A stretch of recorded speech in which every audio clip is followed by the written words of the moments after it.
Arian had been driving for what felt like hours. He was supposed to reach the city by midnight, but the tunnel he entered 10 minutes ago hadn't ended. The walls were made of rough, weeping stone, and the overhead lights were spaced too far apart, casting long, dancing shadows that seemed to reach for his car.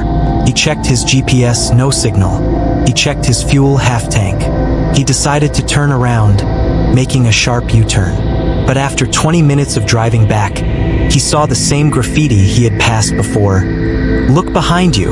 His heart hammered against his ribs like a trapped bird.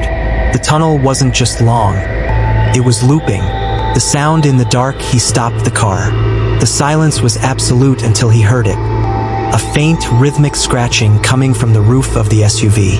Scritch, scritch, scritch. He looked into the rearview mirror. In the darkness of the back seat, he saw two pale, elongated fingers gripping the edge of the headrest. They had too many knuckles. He didn't scream, his throat was too dry. Suddenly, the car began to shake. Not from an earthquake, but from footsteps, hundreds of them, running towards him from the darkness ahead.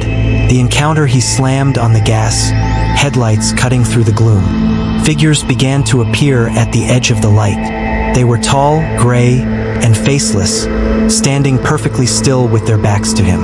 As he sped past, they didn't move, but their heads snapped 180 degrees to follow his car. The scratching on the roof grew into a rhythmic thumping. A voice, sounding like his own but distorted and wet, whispered from the vent.